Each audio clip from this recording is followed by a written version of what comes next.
অষ্টম শ্রেণীর শিক্ষার্থীরা, তোমরা যে যেখানে আছো নিশ্চয়ই ভালো আছো। করোনা ভাইরাসের কারণে সৃষ্ট এই বৈশ্বিক মহামারীর কারণে বিদ্যালয় বন্ধ রয়েছে, আর বিদ্যালয় বন্ধ থাকার কারণে শিক্ষা ব্যবস্থা ভেঙে পড়েছে। আর ঠিকই তখনই মাননীয় সরকারের ঐকান্তিক প্রচেষ্টায় যশোর শিক্ষা বোর্ড তৈরি করেছে একটি নতুন অ্যাপসের নামটি হলো অনলাইন ক্লাসরুম। আর তারই পরিপ্রেক্ষিতে জামানীবাজার আসমতিয়া স্কুল অ্যান্ড কলেজের শিক্ষকবৃন্দ শুরু করেছেন পাঠদান, আর সার্বিক তত্ত্বাবধানে রয়েছেন সুযোগ্য অধ্যক্ষ স্যার। আজকে আমি তোমাদের বাংলাদেশ ও বিশ্ব পরিচয় বইয়ের প্রথম পাঠ এবং দ্বিতীয় পাঠ নিয়ে আলোচনা করব। আমি হীরা সরকার, জামিরাবাজার আসমতিয়া স্কুল অ্যান্ড কলেজ। আসো তাহলে এই পাঠ শেষে তোমরা কি জানতে পারবে সেই বিষয়ে একটু জেনে নিই। প্রথমেই আছে উপনিবেশ কি তা ব্যাখ্যা করতে পারবে, উপনিবেশ প্রতিষ্ঠার বিস্তার ও অবসানের গুরুত্ব উপলব্ধি করতে পারবে, বাংলায় ইউরোপীয় ও ঔপনিবেশিকদের আগমন ও বাণিজ্য বিস্তার সম্পর্কে বলতে পারবে, বাংলায় ইংরেজ শাসন প্রতিষ্ঠার কারণ ব্যাখ্যা করতে পারবে, আর ইংরেজ কোম্পানি শাসনের বৈশিষ্ট্য ব্যাখ্যা করতে পারবে। অর্থাৎ এই অধ্যায় শেষে বা এই পাঠ শেষে তোমরা এগুলো সঠিকভাবে জানতে পারবে। এই অধ্যায়ে অনেক বহু নির্বাচনী প্রশ্ন রয়েছে, সৃজনশীল তো আছেই, সেই সাথে অনেক বহু নির্বাচনী প্রশ্ন রয়েছে। তোমরা পাঠটি একটু খেয়াল করবে এবং যদি পারো একটু নোট করে নিও। ঔপনিবেশিক যুগ ও বাংলার স্বাধীনতা সংগ্রাম। বাংলায় ইউরোপীয় বণিকদের আগমন ব্যবসা বাণিজ্যের উদ্দেশ্য হলেও পরবর্তীতে তারা আমাদের রাষ্ট্রীয় ক্ষমতা হস্তান্তর করে নেয়, আর এদের ভিতরে সবথেকে এগিয়ে ছিল ইংরেজ ইস্ট ইন্ডিয়া কোম্পানি। 1757 সালে পলাশী যুদ্ধের পর নবাব সিরাজউদ্দৌলাকে পরাজিত করে তারা আমাদের এই রাষ্ট্রীয় ক্ষমতা হাতে নিয়ে নেয়। 1757 সালের পলাশী যুদ্ধের পর থেকে যে শাসন ব্যবস্থা প্রচলিত ছিল তাকেই বলা হয় ঔপনিবেশিক শাসন। আর 1757 থেকে 1947 সাল পর্যন্ত এই সময়টায় যে শাসন ব্যবস্থা প্রচলিত ছিল এই শাসন ব্যবস্থাটাকে বলা হয় ঔপনিবেশিক যুগ। তাহলে তোমরা বুঝেছো যে ঔপনিবেশিক শাসন কাকে বলে এবং ঔপনিবেশিক যুগ কাকে বলে। আমরা এবার প্রথম পাঠটি দেখব, বাংলায় ইউরোপীয়দের আগমন। প্রথম পাঠ হচ্ছে বাংলায় ইউরোপীয়দের আগমন ও ঔপনিবেশিক শাসনের পটভূমি। আমি একটু লিখে নিই।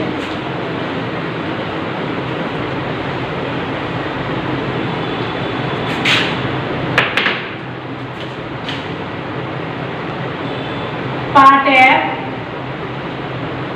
বাংলায়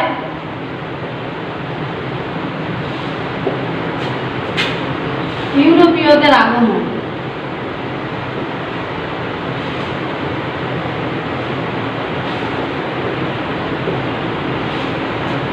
ইউরোপীয়দের আগমন পার্ট 1 আছে বাংলায় ইউরোপীয়দের আগমন ও ঔপনিবেশিক শাসনের পটভূমি। তো ইউরোপীয়দের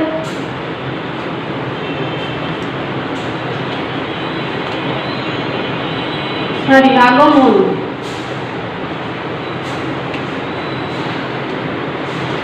ঔপনিবেশিক শাসনের পটভূমি। ঔপনিবেশিক শাসনের পটভূমি।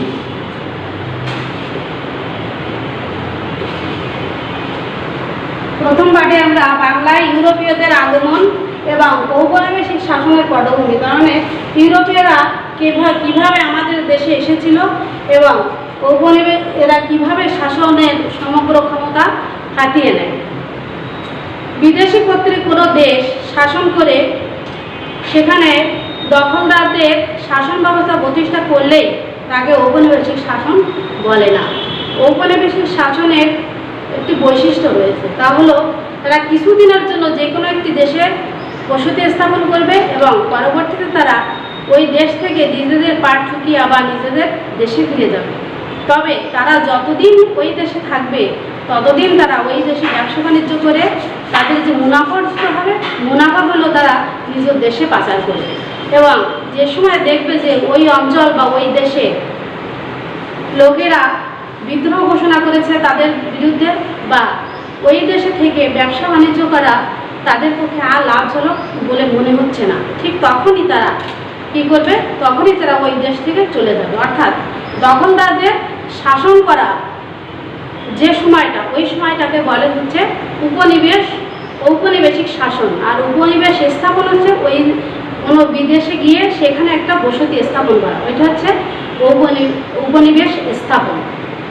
তাহলে আমরা এরপর একটু জেনে নিই যে কিভাবে তারা আমাদের দেশে পর্যায়ক্রমে এসেছিল বহিরাগতরা এবং কেন এসেছিল।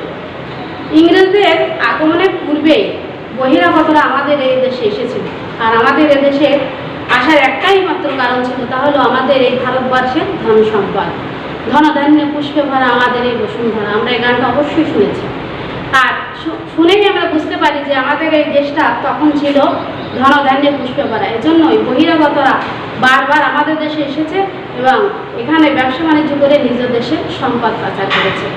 তাহলে প্রথমে এসেছিল কারা? প্রথমে এসেছিল আর্যরা। প্রথমে আসে আর্যরা খ্রিস্টপূর্ব শতকে। আর্যরা আসে খ্রিস্টপূর্ব শতকে, খ্রিস্টপূর্ব শতকে আসে আর্যরা। কিন্তু আর্যরা এখানে বেশি দিন থাকেনি বা এখানে বেশি দিন রাজত্ব করেনি। এর পরবর্তীতে আসে আর্যদের পরেই চলে আসে আর্যদের পরে আসে সম্রাট অশোক তৃতীয় শতকে। আর্যদের পরে আসে সম্রাট অশোক।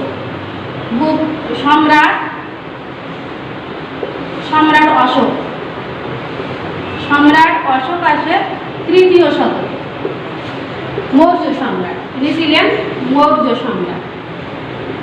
ইনিও বেশি দিন আমাদের এই ভারতবর্ষে বেশি দিন থাকেননি বা রাজ্য বিস্তার করেননি। এর পরবর্তীতে চতুর্থ শতকে আসে, অর্থাৎ 4 শতকে আসে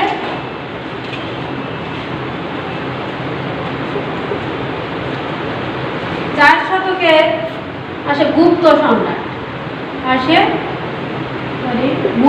সম্রাট। গুপ্ত বংশ।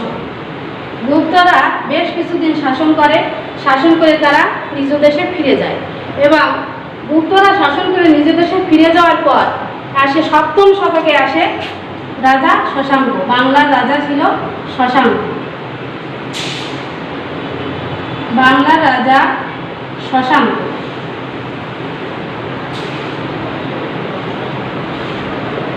শশাঙ্ক ছিল 7ম শতক।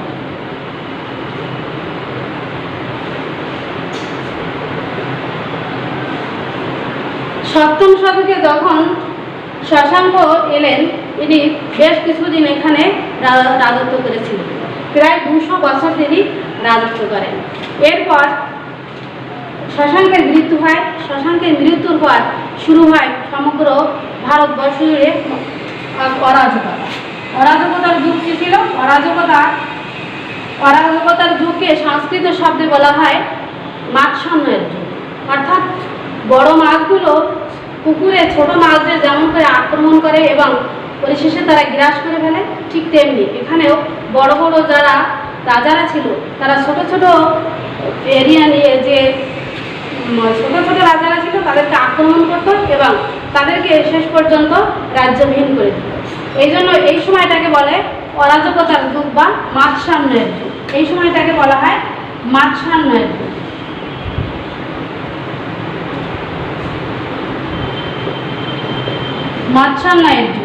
মাৎস্যান্নের যুগ চলেছিল 100 বছর।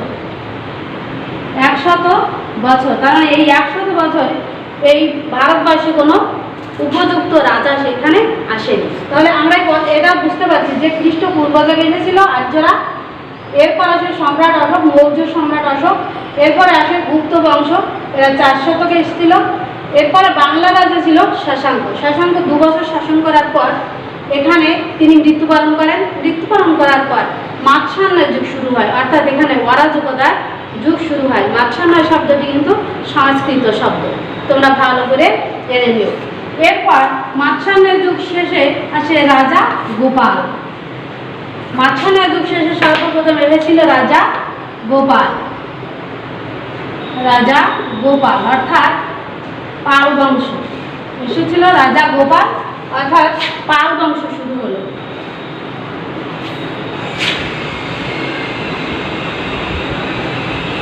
অর্থাৎ এখানে শুরু হলো পাল বংশ।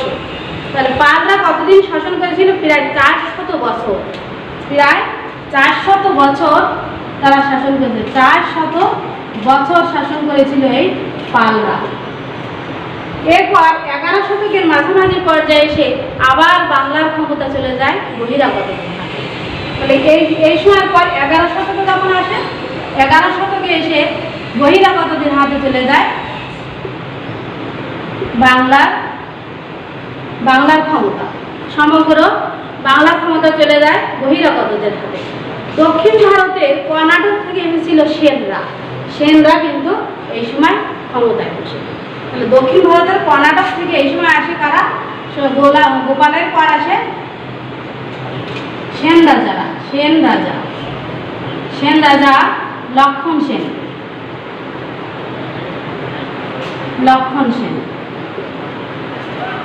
11 শতকের মাঝামাঝি সময়ে সেন রাজা লক্ষণ সেন আসে।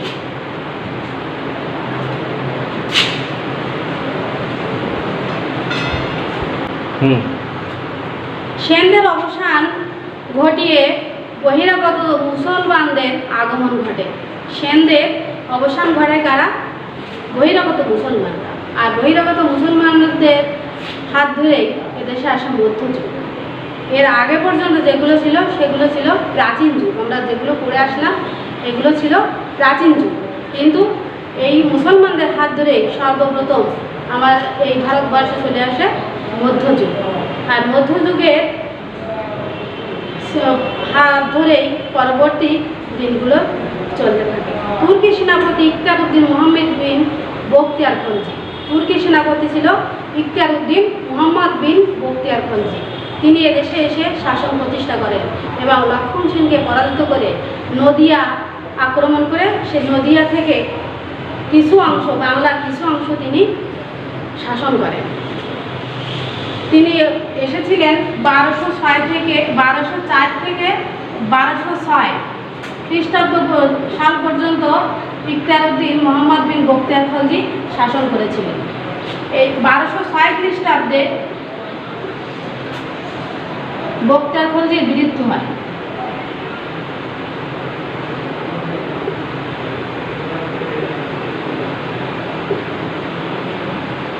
1206 খ্রিস্টাব্দে বখতিয়ার খলজির মৃত্যু হয়। আর তার মৃত্যুর পরই বাংলায় মুসলিম শাসনের সুলতানি শাসনের যুগ শুরু হয়। সুলতানি শাসনের যুগ আরম্ভ হয় 1206 খ্রিস্টাব্দ থেকে 1338 খ্রিস্টাব্দ পর্যন্ত। 1338 খ্রিস্টাব্দ পর্যন্ত এই মুসলিম শাসন চলতে থাকে। এই মুসলিম শাসনের সময় বাংলা 3টি ভাগে বিভক্ত হয়েছিল। একটি হলো উত্তর বাংলার সাতগাঁও, আর পশ্চিম বাংলার লখনৌতি, আর পূর্ব বাংলার সোনারগাঁও। সোনারগাঁও শাসনকর্তা ছিলেন ফখরুদ্দিন মুবারক শাহ। তাহলে সোনারগাঁও শাসনকর্তা ছিলেন ফখরুদ্দিন মুবারক শাহ। তিনি সোনারগাঁর স্বাধীনতা ঘোষণা করেছিলেন দিল্লি সুলতানদের বিরুদ্ধে বিদ্রোহ ঘোষণা করে। তিনি দিল্লি সুলতানদের বিরুদ্ধে অর্থাৎ মুঘলদের বিরুদ্ধে যুদ্ধ ঘোষণা করেন এবং সেখানে তিনি স্বাধীন রাজত্ব স্থাপন করেন। এই স্বাধীন রাজত্ব চলেছিল 200 বছর ধরে। 200 বছর ধরে এই সুলতানিদের শাসন ব্যবস্থা চলেছিল, 1538 খ্রিস্টাব্দ সাল পর্যন্ত। তাহলে সুলতানি শাসনের যুগ ছিল সুলতানি শাসনের যুগ ছিল কত থেকে? 1338 থেকে 1538, অর্থাৎ 200 বছর পর্যন্ত। এরপরে মুঘল সম্রাট হুমায়ুন 1538 সালে বাংলার উত্তর অর্থাৎ লখনৌটি দখল করে নেন। বাংলার উত্তর অর্থাৎ লখনৌ, যে আগে আমি বলেছি উত্তর বাংলার লখনৌটি, পশ্চিম বাংলার সাতগাঁও এবং পূর্ব বাংলার সোনারগাঁও। এখানে লখনৌটি দখল করার পর এই সময় চলে আসে আফগানরা। আফগানরা এসে হুমায়ুনকে পরাজিত করে। আফগানরা তখন হুমায়ুনকে শের খান হুমায়ুনকে বাংলা থেকে বিতাড়িত করে, দিল্লি থেকে তো বিতাড়িত করে, পুরো ভারতবর্ষ থেকে বিতাড়িত করে দেয়। এর পরবর্তীতে ভারতের আর এক রাজা আকবর, তিনি চলে আসেন মুঘলদের। তিনি এসে সমগ্র মুঘলদের একাত্ম করেন এবং দিল্লির সিংহাসন আবার পুনরুদ্ধার করেন। দিল্লির সিংহাসন পুনরুদ্ধার করে তিনি বাংলার দিকে অগ্রসর হন। বাংলা আক্রমণ করে বারবার তিনি পরাজিত হন। এর কারণ বাংলায় তখন ছিল 12 ভূঁইয়ারা। 12 ভূঁইয়া কারা? 12 ভূঁইয়া হলো ওই সময়ের বড় বড় জমিদাররা। তারা যে 12 জন ছিল এমন কোনো কথা নয়, তবে এদেরকে 12 ভূঁইয়া নামে অভিহিত করা হতো। আর এই 12 ভূঁইয়াদের নেতা ছিলেন ঈশা খান। 12 ভূঁইয়াদের নেতা ছিলেন ঈশা খান। যাই হোক, ঈশা খানকে বারবার পরাজিত করতে না পেরে তারা আবার পিছিয়ে যায় এবং পরবর্তীতে আসে সম্রাট জাহাঙ্গীর। সম্রাট জাহাঙ্গীরের সেনাপতি ছিলেন সুবাদার ইসলাম খান চিশতি। তিনি ঢাকা আক্রমণ করেন এবং ঢাকায় সেখানে 12 ভূঁইয়াদের তিনি পরাজিত করতে সক্ষম হন। 12 ভূঁইয়াদের পরাজিত করতে তিনি সক্ষম হয়ে যান। 12 ভূঁইয়ারা পরাজিত হয় এবং ঢাকা সমগ্র মুঘলের অধিকারে চলে আসে। আর ঠিক তখনই 1610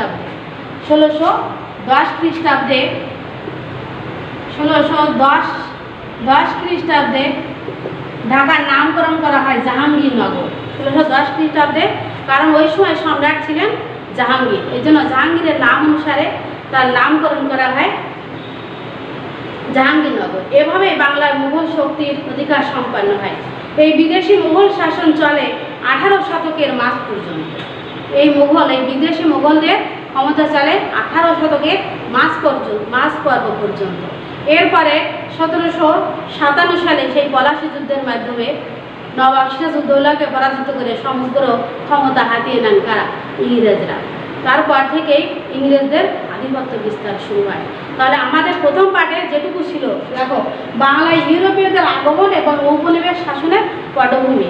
আমরা এই যেটুকু পড়েছি তোমরা নিশ্চয়ই ভালো করে শুনেছো এবং নিজেরা একটু নোট করে নেওয়ার চেষ্টা করেছো। এবার আমরা একটু পার্ট 2 দেখব। পার্ট 2-তে কি আছে? বাংলা ইউরোপীয়দের বাণিজ্য বিস্তার। পার্ট 2-এ আছে বাংলায় ইউরোপীয়দের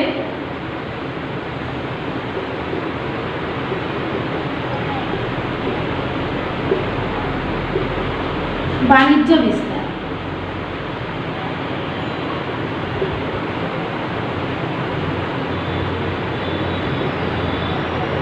অর্থাৎ এর আগে তো তারা ক্ষমতা দখল করে নিল এবং এরপরে কিভাবে তারা বাংলায় বাণিজ্য বিস্তার করলো এ সম্পর্কে একটু ধারণা নেওয়া যাক। ইউরোপের কোনো দেশে ওই সময় খনিজ সম্পদের আবিষ্কার দেখা যায়। কোন সময়? যে সময়টাতে তারা বাংলা সমগ্র ক্ষমতা হাতে নিয়েছিল, ঠিক তখনই ইউরোপের বিভিন্ন জায়গায় খনিজ সম্পদের দেখা যায় এবং সমুদ্রপথে বাণিজ্য বিস্তার এবং কারিগরি ও বাণিজ্যিক বিকাশের ফলে অর্থনীতি তেজি হয়ে ওঠে। আর এর ফলে 14 শতকে শুরু হয় বাণিজ্য বিপ্লব। তাহলে কিভাবে বাণিজ্য বিপ্লব শুরু হলো? প্রথমত ইউরোপের বিভিন্ন জায়গায় তারা খনিজ সম্পদ পেল। এরপর কি পেল? সমুদ্র পথে তারা বাণিজ্য যাত্রা শুরু করলো। এরপর কারিগরি ও বাণিজ্যিক বিষয়ে তারা অর্থনীতিতে অনেক তেজি হয়ে উঠতে লাগলো, যে কারণে তাদের দেশে শুরু হলো বাণিজ্য বিপ্লব। ঠিক তখনই 1498 খ্রিস্টাব্দে পর্তুগিজ নাবিক ভাস্কো দা গামা তিনি আবিষ্কার করেছিলেন ভারতবর্ষকে, এবং তিনি ভারতবর্ষকে আবিষ্কার করার পর শুরু করলেন সেখানে ব্যবসা বাণিজ্য। তাহলে দেখো, নতুন আর একটা অধ্যায় সৃষ্টি হলো। তিনি পর্তুগিজ নাবিক ভাস্কো দা গামা সৃষ্টি করলেন ভারতবর্ষে তারা ব্যবসা বাণিজ্য করার জন্য উদ্গ্রীব হয়ে রইলেন। এরপর আসলেন দক্ষ নাবিক আলবুকার।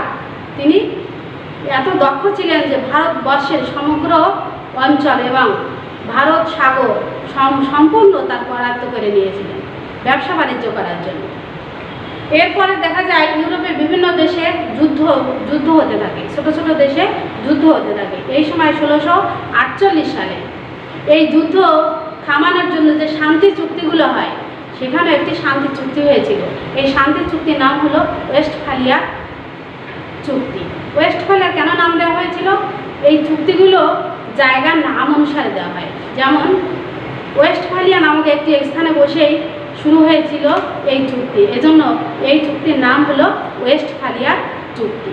এই চুক্তির ফলে সমগ্র ইউরোপে একটা শান্তি শুরু হয়ে গেল। এরপর 1680 থেকে 83 সালের মধ্যে ইংল্যান্ডে বাংলা থেকে যে মুনাফা তারা পাচার করেছিল, তাই 2 বছরে দেখা যায় রপ্তানি হয়ে দাঁড়িয়েছিল তাদের 2 লক্ষ পাউন্ড, অর্থাৎ বাংলায় সেটা হলো 18 লক্ষ টাকা। তারা 80 থেকে 83 এই যে 3 বছর, এই 3 বছরের মধ্যে তারা যে অর্থ পাচার করেছিল তা 2 লক্ষ পাউন্ড, যা ওই সময়ে বাংলার টাকা ছিল 18 লক্ষ টাকা। এই দেখে তারা পরবর্তীতে ভারতবর্ষে আবার নতুন করে কুটি স্থাপন শুরু করে। সেখানে কুটি স্থাপন করে কোথায়?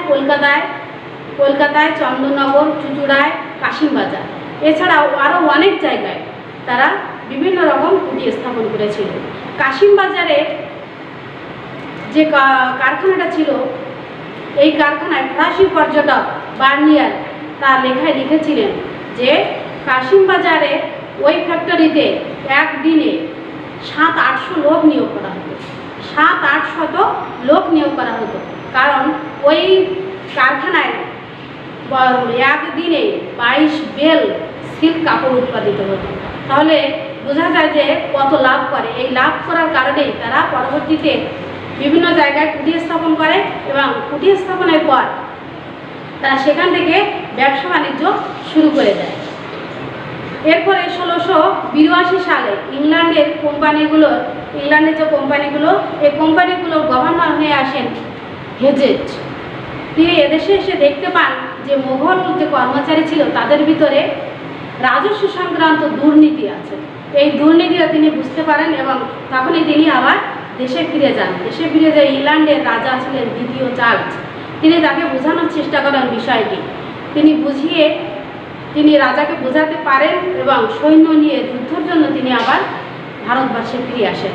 ভারতবর্ষে ফিরে আসার পর 1687 থেকে 1690 সাল পর্যন্ত এই সময়ে বারবার যুদ্ধ সংগঠিত হয় মোগলদের সাথে। যখন যুদ্ধ সংগঠিত হয় তখন মোগলরা শেষ পর্যন্ত আর ইংরেজদের সামনে টিকে থাকতে পারেনি, যে কারণে তারা জয়ী হয় এবং এই জয়ী হওয়ার কারণে তারা এক ঢিলে 2 পাখি মারে। এর কারণ কি? এক ঢিলে 2 পাখি হওয়া, অর্থাৎ তারা এখানে নতুন করে আবার কুটি স্থাপন করতে পারবে এবং সেনাদের এই ভারতবর্ষে রেখেই, ইংল্যান্ডের সেনাদেরকে এই ভারতবর্ষে রেখেই তারা ব্যবসা বাণিজ্য পরিচালনা করতে পারবে। তাহলে দেখা যাচ্ছে যে ইউরোপীয়রা ব্যবসা বাণিজ্যের ক্ষেত্রে আমাদের এই ভারতবর্ষে এসে প্রচুর লাভ করেছিল এবং প্রচুর টাকা তারা নিজের দেশে পাচার করেছিল। তাহলে আমরা এই প্রথম পার্ট বাংলা ইউরোপীয়দের আগমন ও ব্রিটিশ শাসনের পটভূমি এবং দ্বিতীয় পার্ট বাংলায় ইউরোপীয়দের বাণিজ্য বিস্তার, এ সম্পর্কে আমরা বিস্তারিত যেটুকু জানলাম তোমরা নিশ্চয়ই সঠিকভাবে শুনেছ এবং ভালোভাবে নিজেরা পড়ে নেবে, যাতে পরীক্ষায় আসলে তোমরা বহু নির্বাচনী যে প্রশ্নগুলো তাতে সঠিকভাবে উত্তর দিতে পারো। কারণ একের পর এক রাজারা এসেছেন এবং তাদের সাথে তারা রাজ্য বিস্তার করেছেন, আবার ফিরে গেছেন। এটা মনে রাখা আসলে একটু কঠিন ব্যাপার। তাহলে এই পার্ট নিয়ে আজকে আর আলোচনা করব না, তোমাদের একটি বাড়ির কাজ দেবো। বাড়ির কাজটা তোমরা একটু লিখে নাও।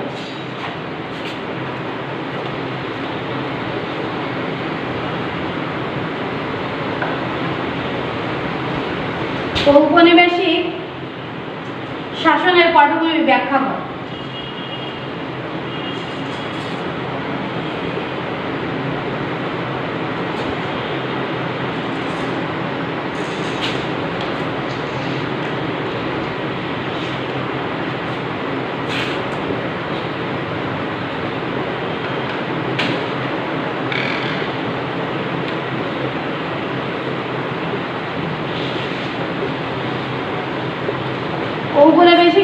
পটভূমি ব্যাখ্যা করো।